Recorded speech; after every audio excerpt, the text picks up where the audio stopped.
Hi, Dennis Bulldogs. Today we are going to talk about creativity or using your imagination. So there's going to be a little bit more reading today than normal because I'm going to read a story that's considered a character in action. So creativity or using your imagination is a character trait that's important to have or to exercise more often because it's something positive that you can bring to your lives and it can create change. And we'll talk a little bit more about creativity, and then I'll read the story that goes along with it and have just a little question for you to think about after you've listened to the story. So we're going to talk about creativity here, and I'm using this book today. But it says, when you use your imagination to design, build, change, or rearrange things, you're using creativity. Creativity is what you do with your imagination. Creativity is the car your imagination rides to its destination. And as you listen to the definition or the description of creativity, I want you to really think about how sometimes I'll talk to students or adults and they'll say, I'm just not very creative. But creativity is more than just art, music, and not that those aren't great things to be good at or to do well at or be interested in. They do show creativity, but creativity can come in a lot of ways. So just think about that as I read this description. You might not be creative at drawing, but you might be creative in your ability to see solutions to problems or in movement, such as running, dancing, or kicking. You might be creative in analyzing angles, arranging furniture, or calming someone who's angry. You might be creative in the way you cook, sing, fly a kite, race your bike, wear your clothes, or come up with alibis for not doing your homework. Creative people aren't only artists, writers, musicians, and dancers. They're teachers, industrial workers, telephone operators, doctors, athletes, plumbers, singers, newspaper reporters, mothers, fathers, kids, electricians, even bank robbers, which is not a good one, but you have to use creativity. In other words, everyone is creative in some or many ways. Not me, you might say. I'm not creative.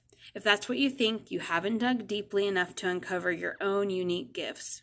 Your mind is a gold mine of creativity. Here's how to bring up your treasures for the world to see. So here's just a few tips. Brainstorm many ideas. Let yourself be silly, nonsensical, and absurd. Explore new things, unusual things, unexpected twists. And sometimes we get in our own way with this because we don't want to look silly or that's for younger kids. But it's really important to tap into that and to just be silly sometimes. It's okay.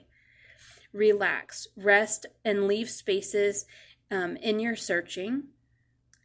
Alone. Don't be afraid to be alone.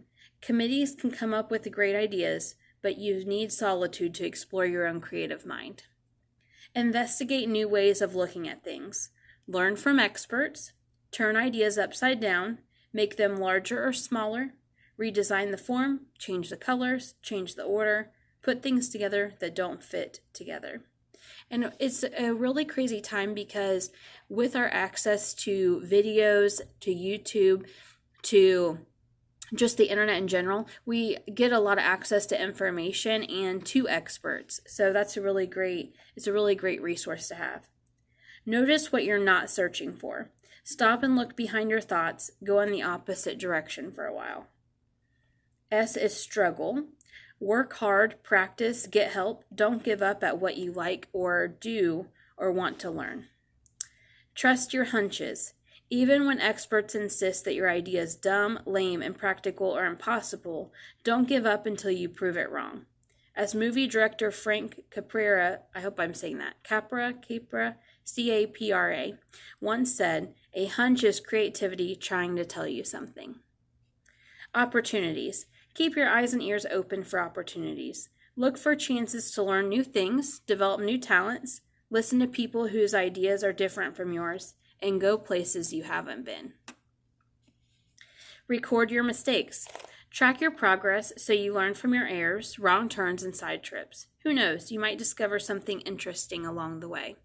And if you just research some inventors, first of all, we know that a lot of inventors or just creative people in general have been turned down a lot in their lives, but have kept going. And also, sometimes things that we love have been discovered by mistake. And I remember specifically as a kid, there was a little, animation that would show up on Nickelodeon.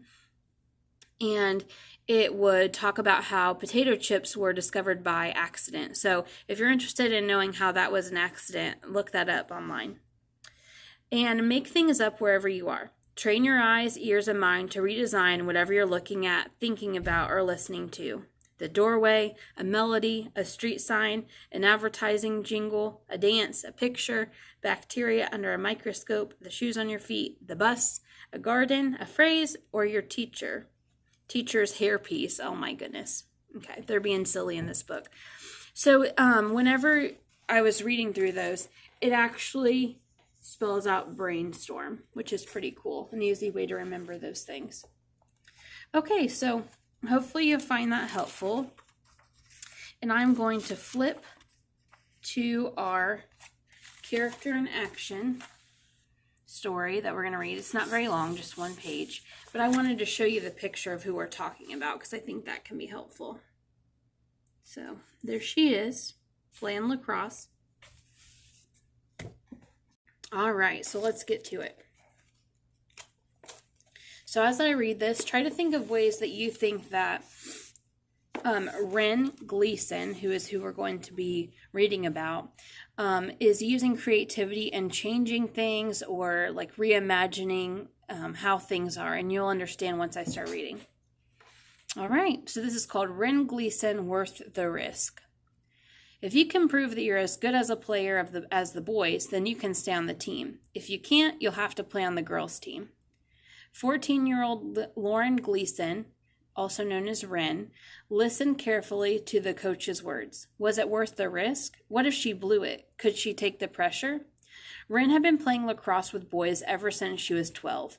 When she first tried out for the Amherst team, it was co-ed and 5 girls made it. The other 4, though, eventually dropped out, but not Ren. She remained the only co on the team. An aggressive, spirited player, she proved herself by pounding many goals for the team during the next 2 years. Suspicious at first, the boys grew to accept and even depend on her. In 7th grade, Ren was the second most valuable player in the league, having scored the second highest number of goals during the season. With her imaginative and creative spirit, Ren had more interest than lacrosse alone. She invented a cats-only restaurant out of a cardboard that was small enough for cats to get into, but not dogs. She and her Odyssey of the Mind team put on a skit using all recycled goods. They made ears from sponges, vests from plastic, bow ties from bubble wrap, and shoes from boxes. Their skit took them to the state competition. An artist and award-winning speaker, Ren also composed her own music for guitar and piano and played it for her school, but she loved sports best, especially lacrosse. Then, when she was in 7th grade, the ground rules changed. The lacrosse started a new team for girls. You can't play on the boys' team now because we have a girls' team. You'll have to play there, the director told her. But why, Ren asked. I don't want to be on the all-girls team. The guys and I play well together. We're a good team. It wasn't fair, she thought. She began to doubt if she could stay on the boys' team. Then some of her teammates threatened to quit if she couldn't play on their team. And she decided she'd try to prove herself as the coach had told her she'd have to do. After the first game, when she scored 2 winning goals, both teams lined up to slap hands and congratulate each other. They pulled off helmets and toweled sweat from their faces. Ren watched as the captain of the opposing team walked past his teammates and snarled, "Not only did you get beaten by the Amherst team, but you got beaten by a team with a girl on it." Ren ignored the insult, wiping her eyes, but her teammates hollered and shook their fists. Ren's friend Brent shoved the other captain and knocked him to the ground. Then the other captain shouted at Ren, "Get back in the kitchen where you belong." Ren bit her lips and said nothing. Brent punched the guy. Players shoved, yelled, and threatened each other until Ren's coach broke it up. Although she had been insulted, Rin glowed through her red cheeks. Once again, her team had stood up for her. Then her coach brought her back down to earth. Rin, he said, I'm not sure how other coaches in the future will like having you on their team. When they lose, they'll always blame it on you. Think about it. She thought about it, but not for long. She was too busy playing lacrosse. As an attack person on both right and left, she blasted the goal again and again. She averaged 1 score per game in 8th grade. That's a lot when the average score for an entire game is 2 to 3. What's next for Rin? She's been told that she can't play lacrosse with the boys in high school. That doesn't surprise her, and it won't stop her. She's already planning her strategy. I guess I'll have to make a big scene and pass a petition around or something, she says. I know it will be hard, but I'm willing to fight for it because lacrosse is my favorite sport. Besides, I'm not doing this just for me. I'm doing it for all girls, for anyone who follows me. So, as I read that story, I just want you to think of ways that you can tell or had noticed that Rin was creative. And do you feel like that benefited her or hindered her? And just a little side note. So obviously, like, violence and fighting is never the right answer. And although she was happy that people had stood up for her, and it made the coach realize that the boys wanted her on the team, even though it was a mostly boys team with her, what other ways could they have handled that situation if they were saying insults like, get back in the kitchen, or like making insults to their female player? So I just want you to think about that. What are alternatives to that?